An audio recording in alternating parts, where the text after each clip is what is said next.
guys, thank you for tuning in. Today is a very exciting day. We have with us Mike Rockall. Mike is an agent in our office with Keller Williams. His office is full of banners and accolades. He's been number one in our company for individual agent. He's also been as high as number 3 in all of Canada for Keller Williams for individual agents. So certainly the production is there. But the most exciting thing about Mike, and this is why we brought him on, is 95% of his business comes from investment real estate. So when we talk, Michelle and I, about who can we bring on who can, add a lot of value and insight as to someone who's looking to purchase their first investment property, or maybe looking to get into the market with an investor mindset, Mike was certainly top of our list as far as people that we could chat with about this. So Mike, thanks for joining us. Thanks for jumping on the call. Tell us a little bit about yourself, maybe even some of your history in terms of your investing history and how you got into the business. Well, thanks for having me. First off, so like some of the accolades you mentioned, and my business being, investment focused, just so all of you know, I was an investor first. I probably had about 15 investment properties in the duplex, triplex range prior to becoming an agent. So I was already fully submerged in that investment community before I got my license. So that's why, well, essentially I got my license primarily for myself because I was buying and selling multiple times a year. And I figured, hey, might as well, save a few dollars, become an agent and have access to the data. One thing led to another. People knew me as, the investor. So started coming to me for help. And that's where, all of my business technically comes from. The other 5% is, friends and family just looking to sell their residential property. Yeah, so that's kind of my story. Started off the first investment property that I bought. I was actually a passive investor. I gave my money to someone who was an expert in the investment space, kind of followed along. They managed the property, found the property with their agents and whatnot. And I was just, the money guy and kind of learned the process. From there, I had confidence, obviously, to go off and buy one with another partner who was inexperienced. But we said, hey, we don't have enough money. Let's partner and buy another one. And that's kind of where things took off. We, started saving money. We were still living at home, early to mid 20s. Both in the construction background, like I still hold a license for plumbing. I'm still a licensed plumber by trade. Don't practice it.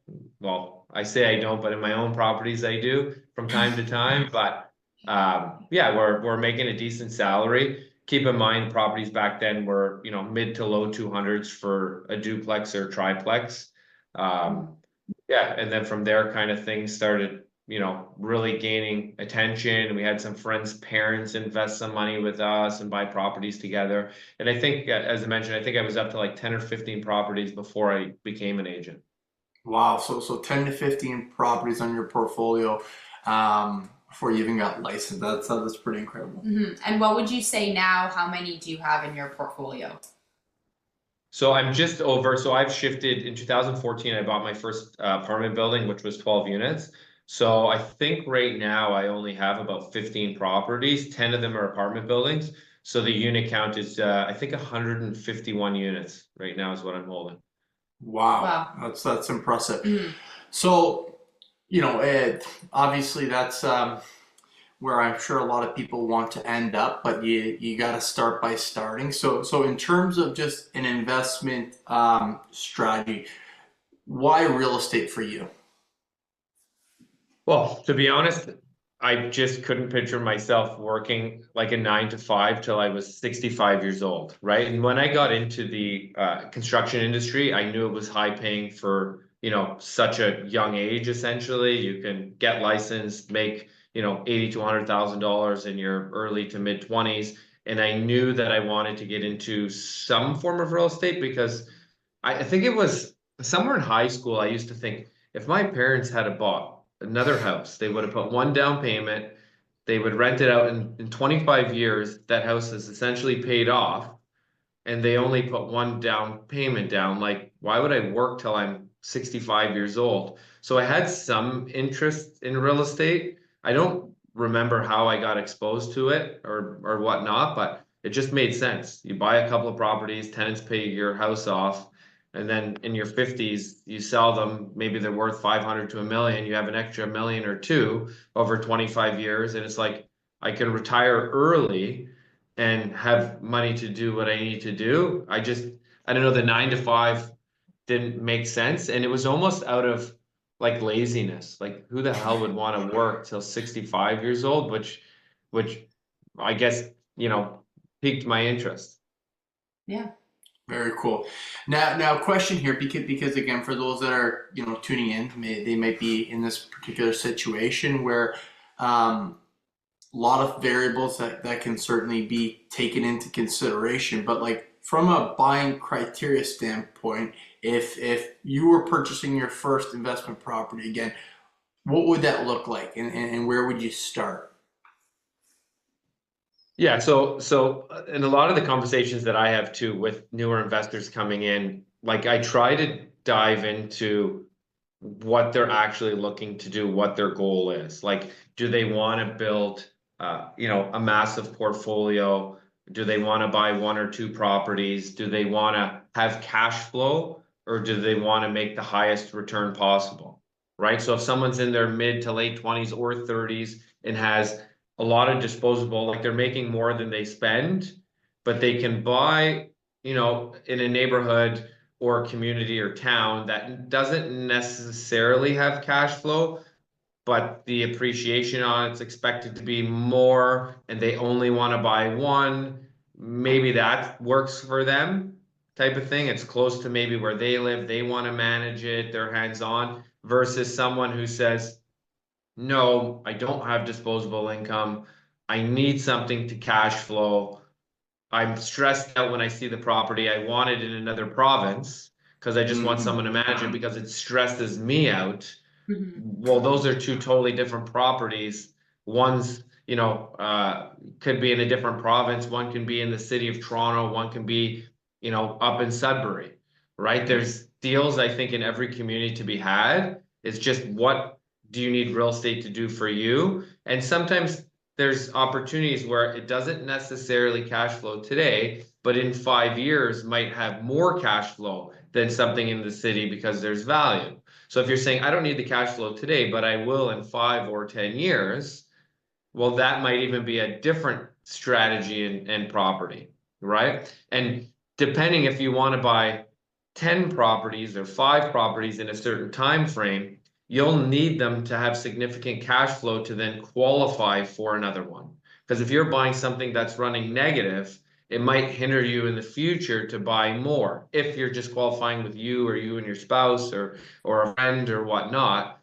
So then that strategy is different than if you were only buying one. So there's so many different aspects. It's such a tough question because what works for you might not work for me, which doesn't work for somebody else. So I think there's deals and money to be had everywhere. But I guess the simple answer is it all depends where I am in my life and what I'm looking to do. For sure. And then kind of like how you mentioned how there's deals to be had everywhere. Is there certain criteria that you're looking for in a city or town that makes that a good spot to invest, whether it's a certain amount of population growth or something like that? Yeah, I mean, I like the tertiary markets, like just outside of the city that are growing. I started in Barrie, my first investment, moved into Hamilton. I'm in Kitchener now, Orangeville, like the outside markets. But um, for me, I was not really a Burr type guy to get in and get out. I always had a long-term time horizon. So essentially the criteria that I kind of followed is what industries are moving into these towns? Is the rental market dependent on one or two markets? Like a lot of people talk about markets up north, like Sudbury even being one, which is a big mining town. Well, if mining slows or stops for a year or two, what happens to your rents? Right. And Mhm. I just tried for me to mitigate my risk. Like when you're in a market like uh, Hamilton or Barrie that's supported by multiple industries, slightly cheaper, so people from the city are moving out there. There is a population growth, GDP growth, all that stuff. Those are markets that I wanted to get into. But I was also part of groups that used to tell me just follow the big players. So when you see like GMC opening a plant or Toyota or Walmart looking at a location or going to be opening up there or a Starbucks, like those guys all have their criteria. Like I remember, I don't know what it is now for Starbucks, but Starbucks would only put a location where average income was like 90,000, household income was $90,000 a year. Yeah. Right? It's like, okay, if Starbucks is going there or if Walmart's going in there, they know something that I don't, right? They've done extensive marketing behind, everything. Like that city's going to be growing. They're not putting a big superstore Walmart in a town that's so small. Or if the town is small, what's coming? So I didn't necessarily do a ton of research myself. It was just like, hey, I heard the announcement of that plant in that city. Let's look into this. Right? Right. Things like that. Those were the small kind of tips that I learned along the way. Yeah, and that's such a, again, like these big companies, like sure they're gonna have, like you mentioned, their criteria. They got big data that they're gonna be following, so they're gonna follow trends, right? And you could just Google Maps a lot of things. You look at a Starbucks, okay, as long as it's not in a mall, scan out what's going on in that Mhm. particular area. Yeah, like you mentioned, I- I'm gonna Starbucks, make it Whole even Foods. I'm gonna make it even easier for you. I didn't even do that. I just used to go to these meetups where I knew investors were at and say, "Hey, where are you guys investing in Hamilton? Why? What's going on in Hamilton?" And they'd say, "Oh, well, Yeah. this is coming in and rents are down and this." I'm like, "Oh, cool." They were like on another level than from where I was at that point. So when I was Mhm. starting off, I was like, "Oh, these guys are buying, hundreds of units here, right? All of them are somewhat educated." From what I take in my perspective, they're all moving in there seeing rent growth. I'm like, good enough for me, right? Right. I didn't even go as far as like diving in myself. Now, obviously, we do, and we do more research. But at the beginning, like you don't know where to start, you don't know what to do, but you see all these big investors moving into one town, or we're shifting here, and it's like, well, why? Here's why. Mhm. Oh, great, perfect. I want to Yeah. follow what you're doing. I'm not inventing the wheel. Yeah. No, and that's, yeah, really really good point. Now you mentioned Burr, right? So Burr, that's going to be buy, rehab, rent, refinance, repeat. Then am I off on that, or is that the acronym? Yeah, that's essentially you're going in there, you're adding value to a property, you're trying to exit your capital and go buy another one, right? So Okay. renovation project, things like that. You buy it undervalued, you put 100 grand in, it's worth 200 more, and you go and buy another one. Mhm. So for those that, hey, maybe they're listening to Bigger Pockets or your podcast or whatever it might be, and they have this acronym in their head. Is this something that's applicable, like in Ontario? Like, are these deals available? Yeah, they're available. I mean, they're tough to find. I mean, if you're a newer investor, can you do it? Yeah, you can, but it's a lot of work. Like if you're working a full-time job and you're trying to find some of these things and you're trying to, bring a construction crew in and create budgets and know your, after renovation value, and get these things sold and you're a bit of an expert, I would say, from someone that knows nothing, just trying to get their first investment property to someone doing a burr is a totally different, you know, uh, like expert level type of Mhm. thing. Now, can a new investor go in there and learn all that and get one done and make money? Sure. Is there more risk because they don't know where to start and how to do things and timelines of stuff? Yes. So not that it can't be done. I wouldn't necessarily suggest it for someone buying their first investment property. Um, and if they wanted to get into a burr, I would suggest partnering with an expert who's done multiple burrs, learning the ropes, building the relationships, and then going off and doing one. It just seems like the smarter way to do it. But yeah, you can go either which way. Okay, so Yeah. so safe to say, as opposed to for your first, you know, investment property, as opposed to swinging for the fences for a grand slam, just get yourself on base and look at something that's maybe manageable for yourself. Let's say if it's a single family residential property. Yeah, and this goes back to what works for you. Like if someone's listening to this and they have a construction background and they work in residential houses and they know how to build a house themselves from top to bottom and they want to get into real estate, maybe a bird does work for them if they have the right agent to provide the right numbers. But if they're working 9 to 5 in an office and just say, hey, I have some extra money I want to invest and I don't want to be, too hands-on, then I would never push them into, it's an extensive project. Like you're doing construction to it, you're figuring out values. So anyways, short and simple answer is if you can do it and you're willing to do it and put the time and effort in, sure, you can make money. But if you're not, like you're getting in way over your head, there's a lot of risk to it and potentially losing a lot of money. Yeah. No, and that's a fair question, and I know we've kind of touched on this, but just to go a little bit deeper into it, for those, let's say, for example, they live in, today we're here in Orangeville, okay? Orangeville, detached property, average price point right now is 850K. If someone's saying, well, I don't have 190K to put 20% down, I'm all of a sudden not going to invest in real estate. What are your thoughts on investing outside of your geographic area? I know you mentioned Barrie, Hamilton, now you're in Kitchener. Thoughts on maybe that process, or maybe even looking outside of Ontario? What's your take there? I think all locations are good to look at initially, but from my experience in newer investors, a lot of them get what we say analysis paralysis. They start looking everywhere. They don't know what to do. Years go by, they haven't bought anything. So I would say pick a specific area or speak to a few investors, learn about some areas, and very quickly try to pick somewhat of a geographic location and learn a little bit about that area, right? So if you're going to pick like Ontario, okay, great. And then you're going to pick where in Ontario, Southwestern Ontario, okay.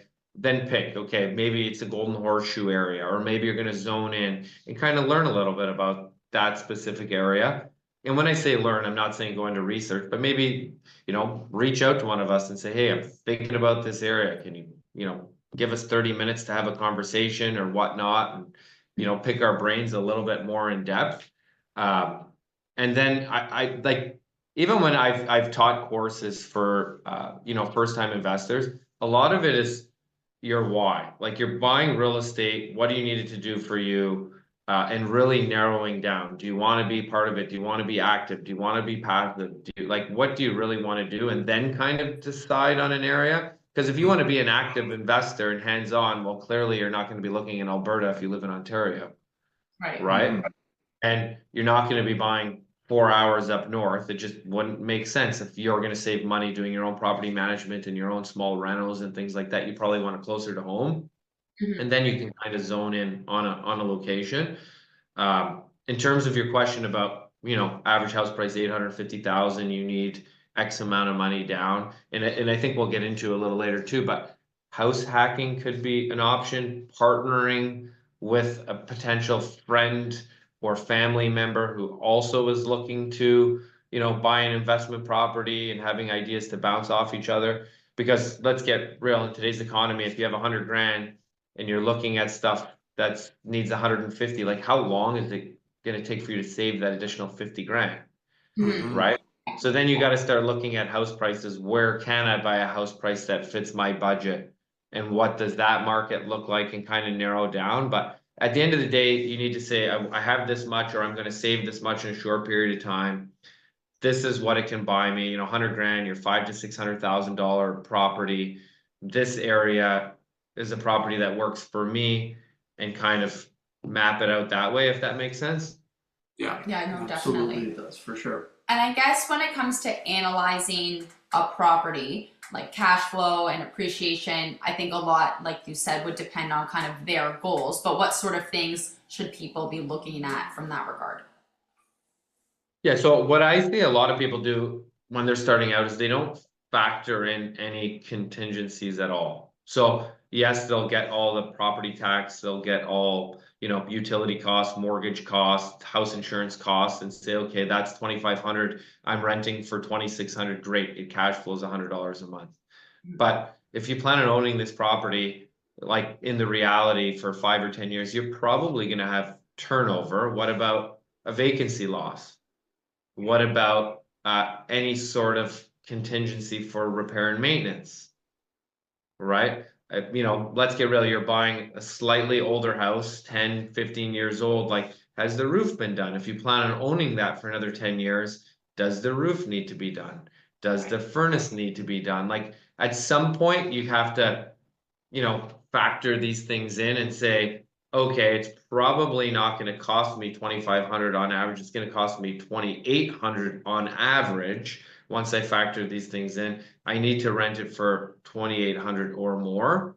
But that's where I see a lot of newer investors go wrong. They're not factoring in a lot of these contingencies, nor do they have backup cash to support it.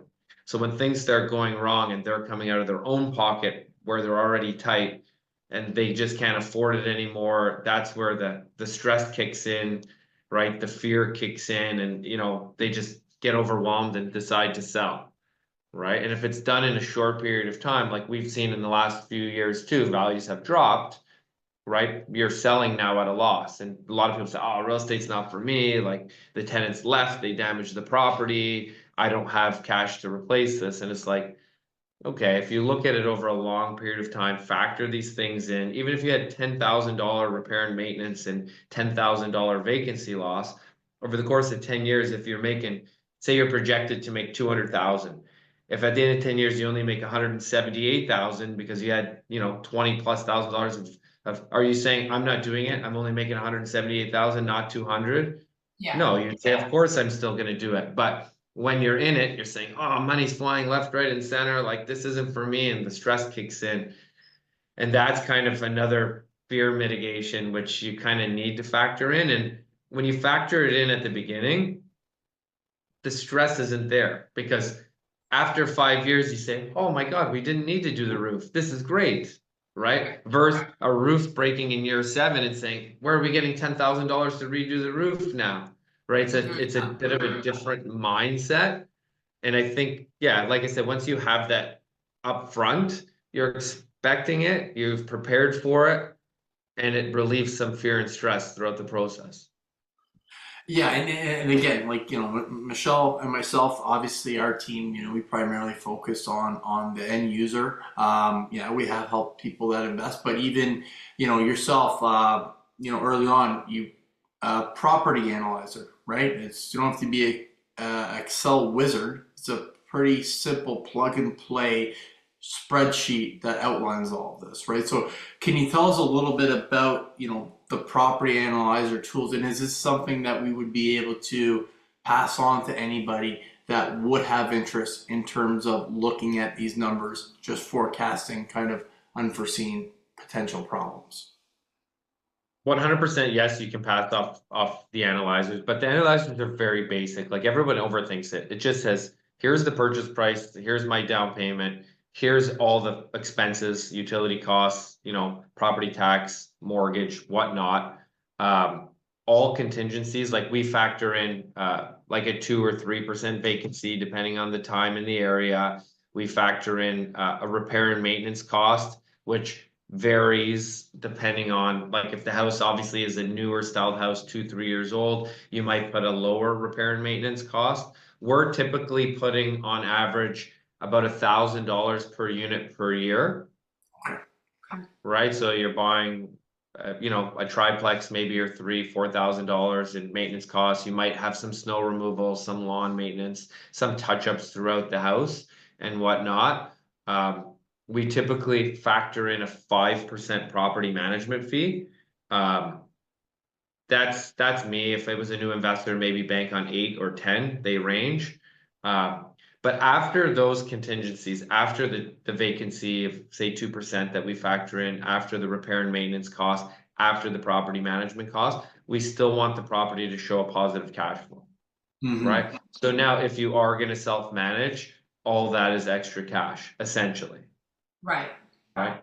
Now, when I say the property cash flows and we want to see some cash flow of $1,200-$1,500 a year, I'm going to tell everyone, listening to this now, don't factor in like you're going to be taking that money. Something will come up somewhere where you're going to use that money. Whether it's in year 4, year 5, year 7, something will happen. And this goes back to the furnace and this goes back to the roof. But essentially you're prepared and you have now buffers. So when you see $10,000 in the account, don't right away say, oh, great, this is all my extra money. And then when something comes up, you're like, shit, I have no money to repair it. Yeah, yeah, yeah. Go ahead. Yeah, no, I just from that standpoint, obviously, again, all these unforeseen, hiccups that may happen, and to your point, if it doesn't happen year 2, year 3, it's going to happen at some point. Yeah. But now, those funds are accounted for, so certainly makes it easy from that standpoint. Now, in terms of resale properties versus new build, what's your take on those two options? Okay, so when I first started learning how to invest, it was very easy. You bought a property that had a little bit of cash flow, you got your mortgage pay down, you got your appreciation, and then maybe some small cash flow. And those are the three ways of making money over time. If the property value stays the same, well, I've gotten my mortgage pay down, and I've gotten my cash flow. I've made some money. Very simple, very predictable. But back to what we were saying too, we're buying in markets that had growth, for the Walmarts, the Starbucks, the bigger companies were coming in. So we knew that they were going to appreciate, whether you call that speculation or not. I think in the new builds, it's all speculation. Like when you're buying a new build, first of all, you put your down payment of whatever it is. That down payment isn't making you any money on day one, especially if it's a 1 year, 2 year pre-construction, whatever it is. And you see it now throughout these unpredicted times, right? With COVID and now all tariffs coming in and whatnot and prices changing.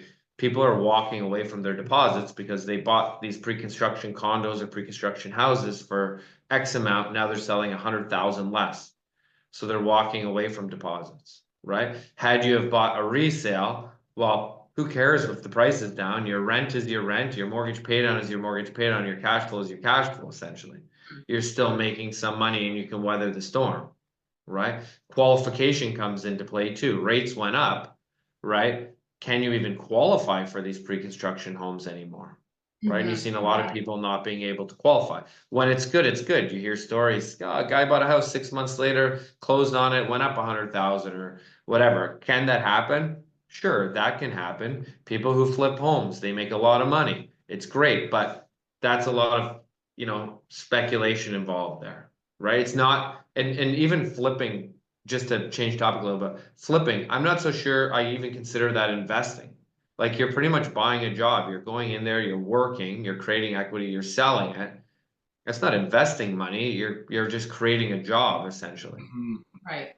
Right. So yeah, long story short, is a lot of risk, a lot of speculation, I think, in pre-construction homes. I mean, I've bought them. I bought a couple of them, and they worked out. It was a hot market.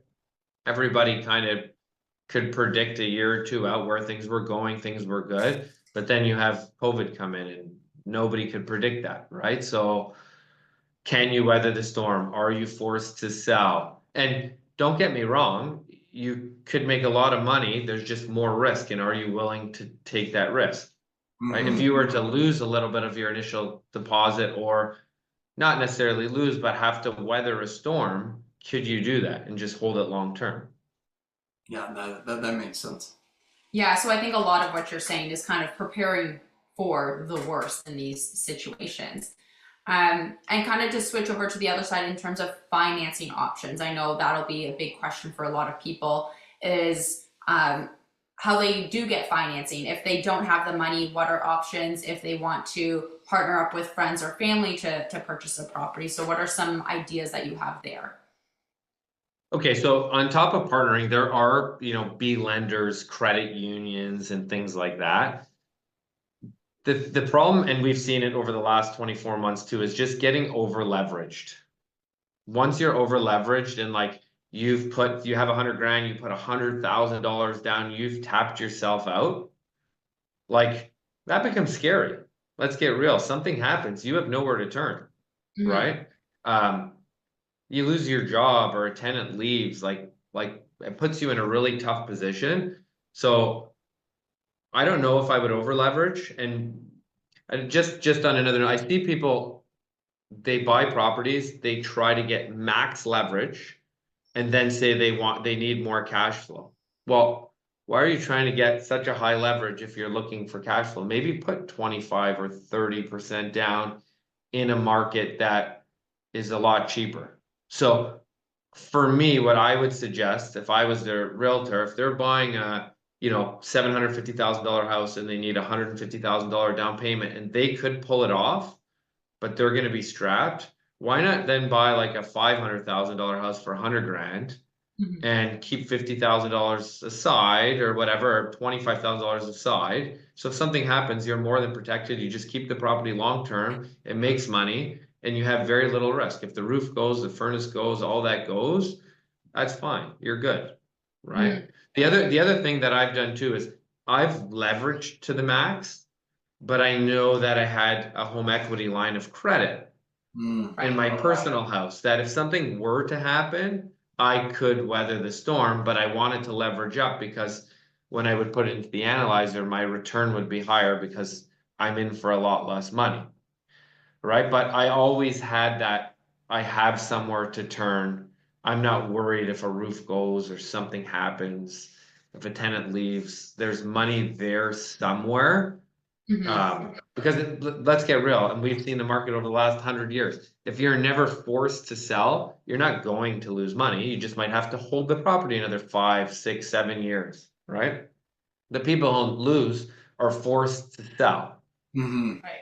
Yeah. right? Outside Or the- decide to sell because there's better opportunity out there and they take a loss on something. But if you're able to keep the property and manage it with some expertise. I don't even want to say expertise, just not fully neglect the property. And I guarantee you, if you fully neglected the property, didn't even have a tenant in there over a 20-year period, even with the negative, you would still make money. Mhm. Right.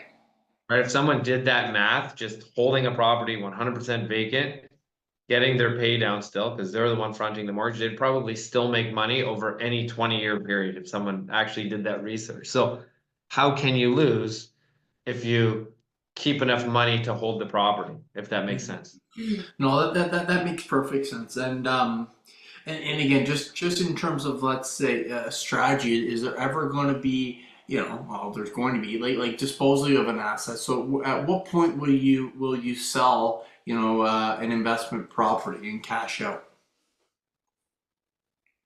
Well, I haven't yet.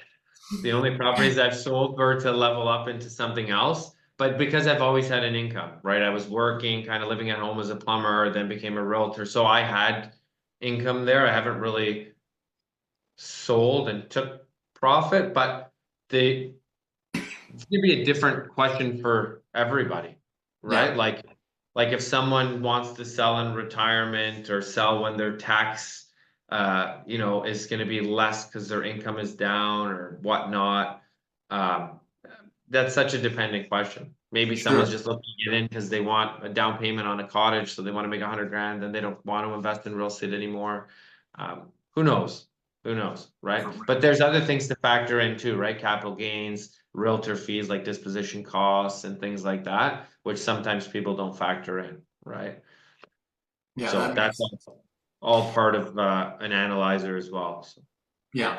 Okay, so now into, let's say this has all been very informative, but let's say the darker side, or some people, who are fearful of investing in real estate, things that are unknown, and how can they kind of navigate around these things? So, tenant issues, whatever that might be. Do you have any insight there? Yeah, I think whether you have fear or whether you don't have fear, you need a good support team around you, all investment based. So you need that investor based realtor, which that's where you see a lot of mistakes is you have a residential realtor trying to help a new person find an investment property, but they don't own an investment property themselves or kind of really understand the investment side of things. Mhm. Same with your accountants. You need kind of an investment focused accountant, whether you're going to have a bookkeeper on there. But essentially your support team, you should have other investors, your support team, your lawyer, everybody involved in a transaction. You should know someone or have access to people who can provide you with those people. So if someone were to come to me and say, what happens if there's tenant issues? Okay, I have a couple of paralegals I can point you in the right direction for. But from my perspective, here are the forms you can fill out. You can do them on your own. I can teach you a little bit of what I know. So now the fear gets mitigated. If a tenant doesn't pay, it's like, okay, on the second or third of the month, send them an N4 notice, Mhm. right? Mhm. Follow up in X amount of time, then you got to proceed with the L1. And people are going to hear this and say, well, I don't know any of that. Who cares? If you know me, I'm going to tell you, just pick up the phone and call me or call a paralegal. Here's a number to a paralegal. And that's why it's so important to work with like investment focused team, because if someone comes to work with me, I'm going to say, well, use this lawyer, use this paralegal, use this accountant, because that's what they do. Their majority of their business is investment based, or all kind of real estate investment based. Mhm. So they deal with this on a day-to-day basis. So now you talk to them, you're like, oh, that was so easy.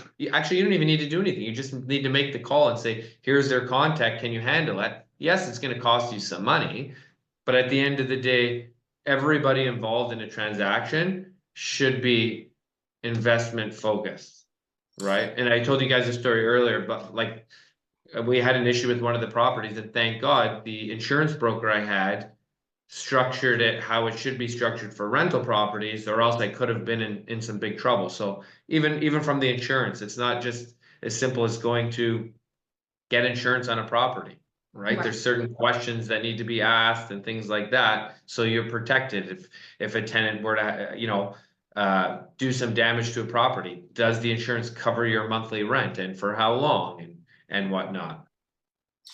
Okay, so again, and what I took from that is it's a working with the proper team. It's a streamlined approach where it's not everything's going to be plug and play. Where Michelle and I have our property, but the same insurance policy is not going to be applicable to a residential investment property. So Here's the quickest answer is any problem that comes up, can you get the answer from your team within 24 hours? Can you pick up the phone? And that's what mitigates fear, right? So it's like, okay, if there's a tenant issue, I'm going to call the paralegal who deals with this and is in the tribunals every day. That's what she does for a living. I'm like, I don't care if the tenant leaves, I got somebody on it. If my house burns down, great, my insurance broker, he does this, he deals with this, taken care of, right?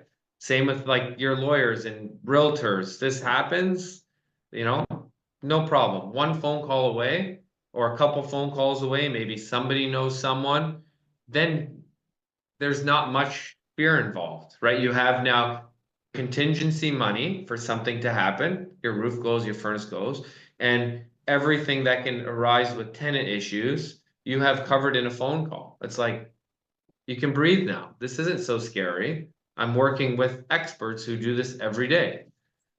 Yeah, and And I that's kind of, go ahead. Oh no, I was just gonna say, I think like kind of, and what you said before is using that team and not over leveraging just yourself, thinking that you have to do everything because yeah, that would be extremely stressful being in charge of like say all the money, all the tenant issues, all the repairs. Like yes, like you said, it might cost you a little bit more money to pay these people to do things, but what is that time worth to you and that security? Yeah. For sure, no, but the unknown gets thrown out. There's no more unknown, Yeah. yeah. right? Something happens from a construction. You have a contractor who works for investors. Like I don't use contractors in my rental properties that I would let touch my house with my personal house, Right. right? Because it's a different style of reno. I can't put in the things in my personal house that like I'd get buried from a rental property. It'd just be so much money. Like it's a tenant. You don't need to go overboard, but they understand this more than I do at the beginning. It's like, no, I've worked for 20 other investors. They're putting this type of flooring in. This is why. We used to put laminate flooring in. What would happen is on tenant turnover, people spill water, the laminate starts peeling. Every 2 years, I got to replace this floor when tenants leave. Now we're putting a vinyl flooring in, for example. You can burn the floor, and that's the only issue. And you just kind of put a screw in, like a glue down vinyl, rip it up, and replace it. It's Mm. Right. very easy.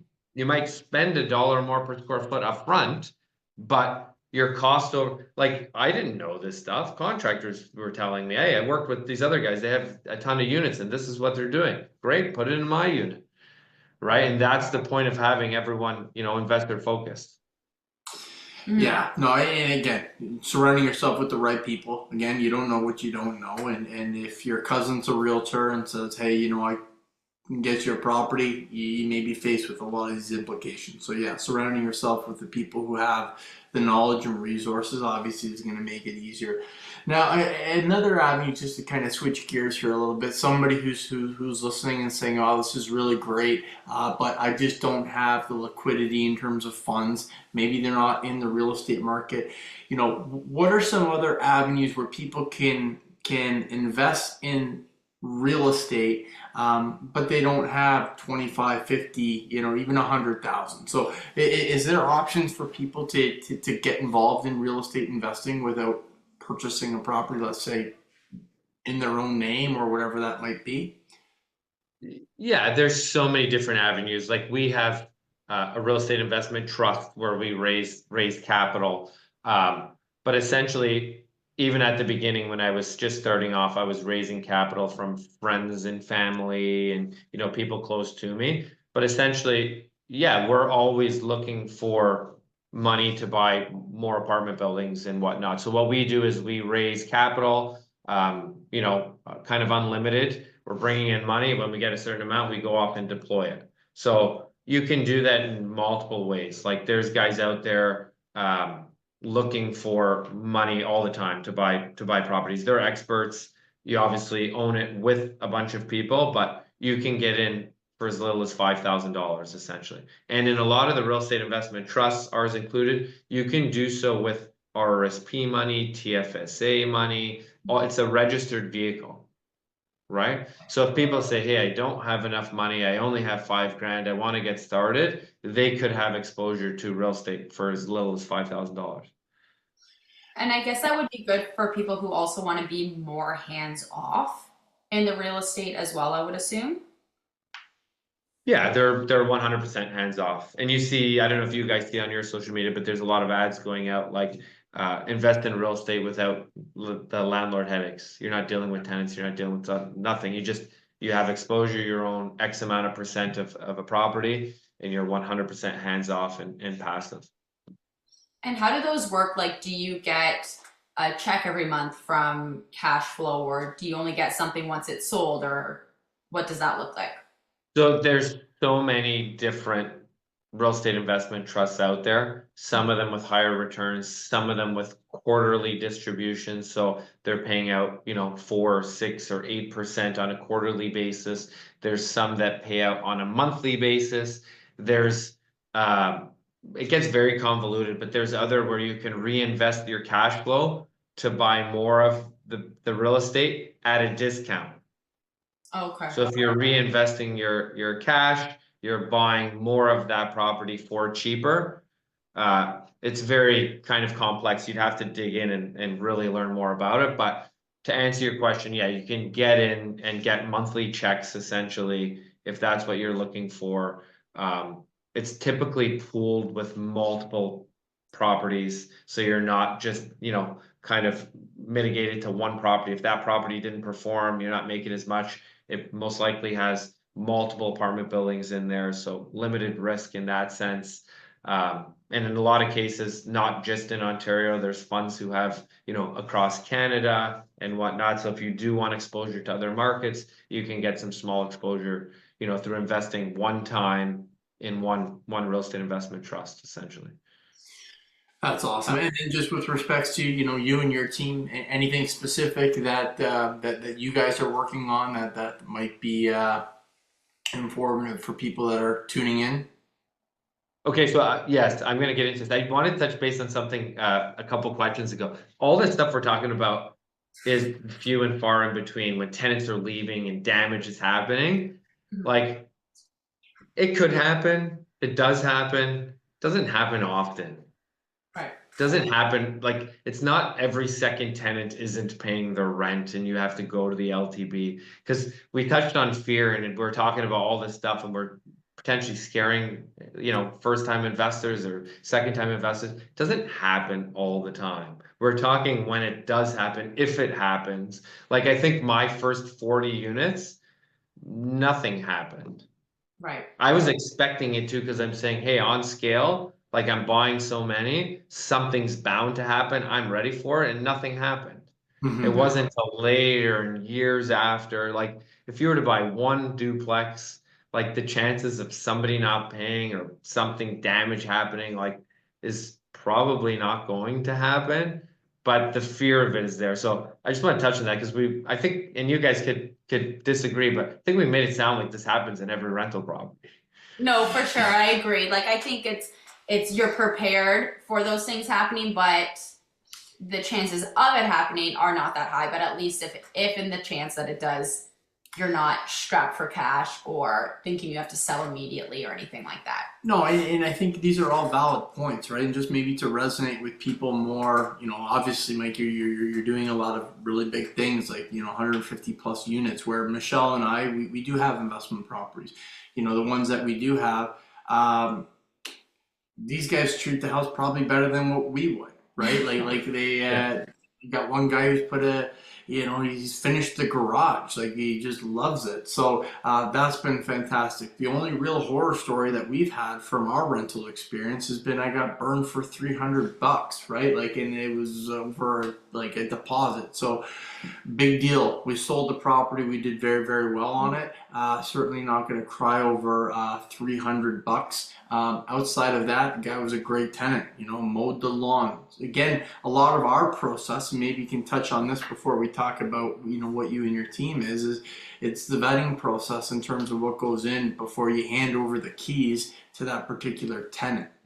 Like what's being done on the back end to ensure you're getting as much information as possible so that you are comfortable with this person living in your asset. Yeah, so I leverage that stuff out. We have, third-party leasing companies that do all the kind of the vetting process. There are companies who do, based off credit score and all that check, they provide an insurance. So essentially, say you have a unit rent for $2,000 and their credit score is good, maybe you pay $30 a month, and then if there's any damage, if they leave or don't pay rent, the insurance company essentially, like they're acting as the insurance company, they will pay you. They will provide the notice to evict the tenant and whatnot. And the amount is based off of their credit score as a whole, debt that they have or whatnot, job history. They take everything and then base the insurance off of what they think is going to happen in their data. But at the end of the day, what I've done too in the past is I just tell the tenant, hey, we're going to choose you. There's multiple tenants because usually we're getting a few tenants walk through. We do have an insurance that goes on. It's going to cost us $30 a month. So if you want the unit, like you're going to cover the insurance for us. So now it's $2,030. You don't have to do that. You can just pay it yourself. But essentially most people who like the unit will say, oh, $30, that's not a problem. So now you have the protection as well. You have a third party who vets it all for you. It's through a company called Single Key. It used to be formerly called Neighborly, but yeah, you just pretty much, it's an online application. They got to upload their pay stubs, upload their SIN number and whatnot, and it spits out like a score. So even though sometimes they're a good tenant and maybe they make $50,000, really good tenant, no debt, make $50,000, but they're applying for a unit that's $3,500 a month, it's going to give you a bad score because their income just doesn't support a $3,500 rental. I see, yeah. So it kind of fits the tenant profile essentially, or you know what I mean? You'll kind of see what works. And sometimes you get high scores and you're like, yeah, this is perfect. This works for me. And I think the cost is $25 plus tax to go through that screening process. So maybe you go through 3 or 4 tenants, you spend $100, but now you've mitigated your risk on a bad tenant as well. Right. Wow. So again, just more added value in terms of the team that you work with, right? Because these resources are available and only going to make your decision-making process a lot easier. So that's awesome. And I think also to kind of circle back a bit, what we didn't really chat too much about is we talked about new build versus single family, but single family versus multi-res or duplex, triplex, and potentially involving property managers. So what is your outlook on that? This goes back to, investor preference, essentially. I do think when you get into duplexes and triplexes, typically your cash flow is better. But you also, depending your property manager, if you're going to manage it, you're most likely going to have a little bit more headaches. You got 2 or 3 people living in a house, someone's watching TV at 3 o'clock in the morning, another wakes another tenant up. Things like that tend to happen. The other thing you got to factor in is typically, and you guys said it, but typically in a single family house, you have a tenant who mows the lawn or shovels the snow. So there might be more cost because now 3 tenants, not one of them shovels the snow. You're paying for snow removal, you're paying for lawn maintenance. But typically, either which way, they tend to cash flow more. You could house hack. You can live in one of the, which we didn't get into, but live in one of the units if you're a first time home buyer, rent out the other 2, and build equity up that way. You'll probably be able to qualify for a bunch more. I don't know, and this would be a question for a mortgage broker, but the first time home buyer incentives that are out there right now, can they leverage those on a triplex? It's an investment property, but now you're in for 5% down. And this goes back to one of the questions you said, is there any ways to potentially get into something? But you buy it as a personal residence, get in with very little money, but then have another unit you can rent out. Right. So your monthly costs are less. And now you're buying, say, an $800,000 triplex or duplex for 5% down, which 40 grand. So $40,000 down payment, which I haven't looked into. You guys might know better than me because I'm not typically dealing with, newer first time investors, but there's like a new kind of RSP, like your down payment's tax free now, I believe, or something along those lines. So now it's not even 40 grand because you're not paying the income tax on that. So now you're maybe getting in for 35,000 to an $800,000 property. And sometimes that's why, and that's why you have to be out there talking with investment focused people, because someone might be listening to this right now saying, I got 45,000 saved. Like, I can't buy anything. Like, and then years go by and then someone tells them, hey, you could have bought something, especially now with prices being kind of depressed. They're saying, shit, I could have bought at those low prices. Nobody told me. And now values are up 100,000+ and they've just missed out. Right. So that's why just picking up the phone and reaching out to, one of us or whatnot and just saying, hey, here's what I have, or here's what I think I'm going to have. Is there any ideas or anything I could do potentially? Right. And you have little tips and strategies like that to, build up equity. Even someone here's another thing that I don't see people doing, but there's a lot of conversation in the investment rooms, is people who want to buy their first house, say they want to buy $1 million house and they're saving a down payment. And they say, okay, in about 3 years from now, I'm going to have 200 grand saved. I'm going to buy that, $1 million house for me and my wife. Why not get into something now with 5% down, have, the 2 tenants pay for your mortgage. Now, when the prices go up, you've essentially saved that 200 grand without saving 200 grand. Right. It's going to be cheaper than rent that they're paying now anyways. And then you get into that investment property, not being an investor, but just to get into the personal house that you want. And now they're saying, oh yeah, we could do that. We're renting anyways. This makes sense. Even if they have nothing to do with investing in real estate, nor do they want to get into it. It's just a way for them to save their down payment.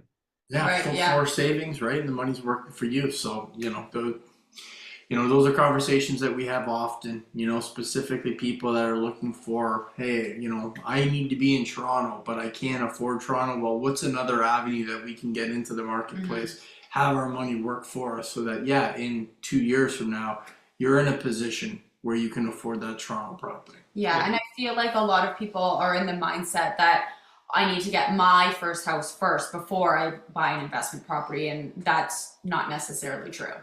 Well, you also got to walk sorry, you got to crawl before you walk, right? Yeah. So these are just kind of the mindsets as to all right, well, this is where you want to be. That's great, but how are we going to get there? And again, talking to individuals like yourself or us and putting together a plan in order to put that to use. Mm-hmm. I'm just gonna tell a short little story just based off what you said, Michelle. Yeah. When I was still working plumbing, like the transition, I got my realtor license, I was still a plumber. And I worked with a guy who rented in Toronto. He's been renting for like, I don't know, 10 years in Toronto. So his rent was fairly cheap, but he wanted to buy something. He knew the real estate market was good. He's like, but I can't afford Toronto. So I said, hey, why don't you buy a pre-construction condo in Hamilton and just keep renting in Toronto? So Mm-hmm. that's what he did. He bought a pre-construction condo. He rented it out. It was like 250 grand. And he said, you know what? Maybe I'll move to Hamilton. Maybe I won't. I don't think he ever did. He's still renting in Toronto where he wants to be. He just couldn't afford it. So instead of saying I'm going to have no exposure, just bought something cheap in a different location and continued to rent in his desired location. Mm-hmm. Makes sense. Exactly. Like if you're someone who loves a particular area, don't leave it, but doesn't mean you have to invest your money there. You can go to another pocket where you can afford and have that money work for you. No, this has been awesome. I kind of wanted to, before you go into that, I kind of wanted to talk about like timing of this current market. So I know during COVID, we saw interest rates were cheap, but like prices were soaring. So what are your thoughts on the market right now and investing right now in today's conditions? Okay, so there's so much uncertainty right now, like trade wars going on, election, called month, like, April 28th, the election is. When did he call it? On Sunday? Like, we're having an election in a month. No one knows what's going to happen. Conservative, liberal. I mean, they're so divided and whatnot. A lot of uncertainty. Carbon tax is another big thing because obviously on your gas bill, even just heating your house and heating your investment property, it does affect it. So the world I'm in, we're having conversations about that. Here's one of the things, because there is so much uncertainty. I locked in about a year ago on a triplex I have at 6.61%, right? Maybe a little more near at the peak. We are now at 3.99 essentially for fixed rate. Prices have not gone up. If anything, they've come down slightly. So you've seen this interest rate drop significantly, and typically when that happens, values go up, right? There's people who got low interest rates in 2020 on 5-year terms that are 2% or even lower. Now they're renewing at the 3.99. So even though when everyone says, hey, interest rates have come down, this is great. Well, the people who have a 2% are now renewing at 4%. Mm-hmm. Can they afford that new mortgage? Are they forced to sell and now flood the market with even more homes? Right. Right? They're saying we're cutting back to carbon tax, we're cutting, but then there's talks about a shadow carbon tax, which is even more than the carbon tax. If that comes into effect in a year, just per se, do people have even less disposable income? Or does a conservative government come in, all the taxes axed, and people have more and rates come down, and now the market picks back up? So to answer your question, I don't know. I don't think anybody knows. I think it's going to stay flat for 12, 6, 12, 24 months even, who knows? But I will tell you one thing, in 5, 6, 7 years from now, 8 years from now, somewhere in there, there's going to be obviously a jump back to where prices were in 2020. I do not see in 5 years from now, let's call it 2030, prices are still where they're at and not where they were in 2021. So if you bought something at 600 grand now, I think it's pretty clear that they'll be back to 700 or 800 grand. You're going to get that bump. So if I was putting values into my analyzer, I would probably think a 5% appreciation would be conservative over a 5-year period. If I was looking to sell in 3 years, I don't know, you might lose money essentially if you were planning on, but if you're of the mindset of keeping this property for 10, 15, 20 years till I retire longer, I don't think you're going to get prices too much cheaper. Like, I don't know what you're waiting for. Yeah. question. Yeah. Kind of what you've been reiterating this whole time is it's the long-term play for all of this. Like, don't think that you're gonna sell in a year and make a ton of cash, or like have that long-term plan in mind. Yeah, no, Yeah. and even from people that are buying the new builds, right? Because again, yes, we had a real bull run where everybody, hey, bought a new build, townhouse, and I just made 200K. Those days, that's not happening. Okay, so you got to make sure that your timelines are going to be accordingly. Even what you said, like you're not going to close on the unit and then sell it, and see a profit. Make sure that you're forecasting how long you're going to have this property so that it makes sense. Yeah. Let me ask you a question. And I'm curious to see if this would surprise you. If conservative government gets in and rates kind of come down, carbon tax gets cut, trade wars get settled, would you be surprised if house prices were to jump, say from now to 24 months? Would you be surprised if house prices jumped 15%? Would it be a shock? Oh my God, they went 15%. 24 months from now, say trade wars are settled in 6 months, conservative party's in, and here let's just put the numbers in 15%. So say a $700,000 house is now 775. Would you be, holy cow, this is outrageous? Or would you say, no, that's probably going to happen? I would say that's probably going to happen because we have to look at where were we. Okay, so peak 2022, that $775,000 house today, at the peak, it was worth $1 million.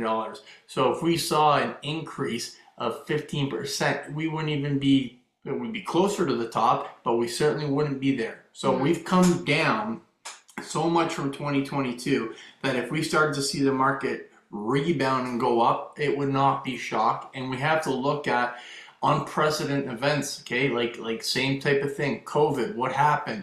Okay, everybody, this was, we were all in lockdown. What happened with the Bank of Canada? Rates dropped. Then all of a sudden, prices shot up. So to me, I would not be shocked. If anything, I'd be like, okay, well, that was something that I would, when we're talking we're a team, if that happens, how can we pivot? How can we adjust? How can we be ready for that? And how can our buyers and sellers best position themselves to take advantage of it?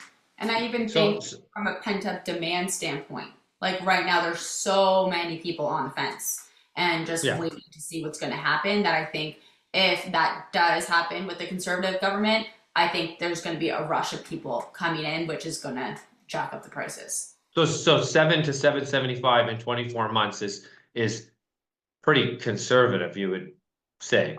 I would say that would be a conservative number for sure. Okay, so if you're buying this thing with even 20% down, 140,000, and you're getting $75,000 profit in 2 years without mortgage paid on, without cash flow, it's like you're saying to make a 50% return on your money over the next 2 years, I think is conservative. I don't think we've seen an opportunity like that since I've been an investor. Like, I'm the slow and steady guy. I'm going to make, my $500,000 house is going to be worth 580 in 5 years. Now, we did have those jumps in 17 and 2020, and those, okay, you can decide to sell and cash out or whatever, take some profits or refinance or whatnot. But I mean, typically I'm saying, okay, my 3 to 5% appreciation, my $580,000 or $500 house is going to be worth $580,000. I'm going to get my mortgage paid down. And in 5 years, I'm going to make $100,000 on, say, an $80,000 or $100,000 investment. So I'm getting a 25+% return. And then you've had those big bumps in between where maybe I've averaged 30 or 35, or in some cases above 50%. But those weren't expected. Like 7 to 775, I think it is conservative. Like, I'd be shocked if in 24 to 36 months, when we actually do see that jump, it only goes from 7 to 775. It's probably going to go back to where it was within a 5-year period, which is still conservative, just back to where it was. So in 2030, we're at where it was in 2020. Like, that's pretty conservative. But now you're going to make, you said $700,000 house, we're trading around $1 million.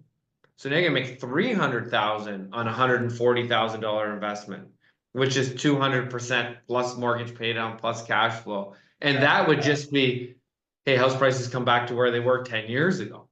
Mhm. Right. So it's almost like a no-brainer right now to your question, Michelle. Like Yeah. it's gonna happen. Just as it can happen in 12 months, 24 months, could it happen in 4 years? Yes. But if you have that 10+ year outlook, like you're gonna get that big bump at some point. Yeah. History So, shows. The So only people that wouldn't take advantage of that are people that hate money. Would be. Yeah, or just fear in general. Like some guy tells me, and I've been in these, that, oh, I couldn't sleep at night. Like it's not for me. And I pretty much said, if you're not sleeping at night, like to make 300,000, 400,000, but you're not sleeping, I don't know. I'd rather sleep and not make it and have a good life, because 400,000 to someone is different, right? yeah. Like someone might say, oh, this is going to change my life. Someone might say, I have more money, but I'm so stressed. I don't even want the money. Like I can live comfortably now. So it depends, Yeah. right? Well, this has been awesome. I know Mhm. for me, I've learned a ton. Obviously, appreciate the insight. For those that want to reach out to you, Mike, and maybe have a deeper conversation, we'll obviously upload this to YouTube as well. But how can they connect with you? How can they reach out to you and obviously ask some questions if they have? Yeah, you guys can shoot me an email at mike@rockallrealestate.ca. You guys will put it in like the notes, just so Yeah. everyone has it, rather than me spell it out here. Or Instagram, Rockall Real Estate, which you can share my tag as well. Those are probably the best two ways, and we can chat from there and then potentially set up a call. Amazing. Amazing. Well, listen, thank you so much for jumping on this call. And as always, we'll be sure to reach out to you whenever we have any investment questions, because you've been fantastic for us. Mhm. Yeah, appreciate it. Thanks for having me. All right. Take care. Yeah, take care.